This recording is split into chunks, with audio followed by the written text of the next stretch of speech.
Hey everyone, my name is Evelyn Rodriguez, and to get an idea of who I am or what I look like, this is me. This is the most recent picture I could find. It was kind of hard, but this is me, and what I aspire to be and do is to become a mental health counselor. And the description of this job is to counsel and advise individuals and groups to promote optimum mental and emotional health with an emphasis on prevention, as well as help individuals deal with a broad range of mental health issues, such as those associated with addictions and substance abuse, family, parenting, and marital problems, stress management, self-esteem, or aging.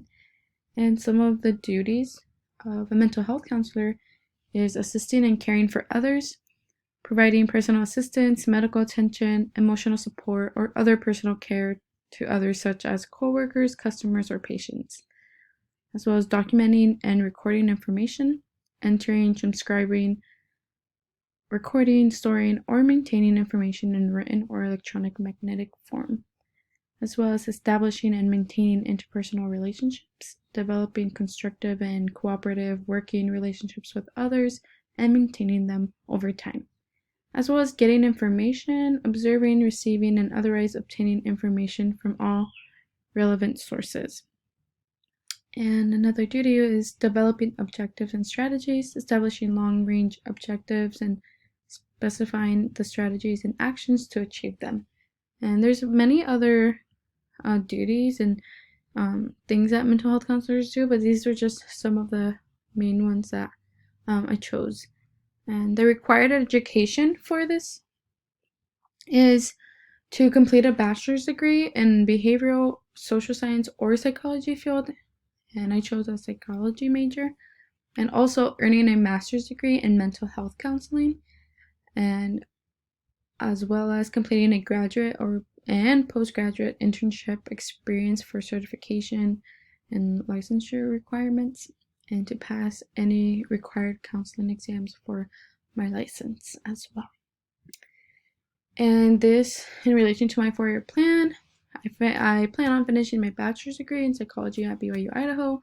This is technically my first year, but before my mission, I went to school as well, so I have some credits as well. So kind of count it as like my first year / second year. Also, I plan on looking into graduate schools by my junior year, and also taking courses and participating in school activities that will help me develop skills for my career and different other skills as well that can help me reach this, and also trying different things that give me experience and to do internships as well. And the reason why I majored in psychology, I just always found this study very interesting, and I realized how many different jobs and careers there is in this field, and I've always been interested in it, and it's always caught my attention, and yeah, I thought it fit my desires. And growing up, I had a lot of people close to me suffer with eating disorders or mental health problems and different things like that. And going through the process with them, I enjoyed seeing what their counselors or doctors do to help them. And it's something that really inspired me and that I really want to do now. And in comparison of my reason to chapter 13, some of the reasons I had in comparison with it was I have a very strong interest in the subject matter of psychology, and psychology is a good undergraduate degree to prepare me for a graduate or professional degree, which is true, because it will prepare me for my master's to be a mental health counselor. So yeah, this is my presentation and why I want to major in psychology. Thank you guys.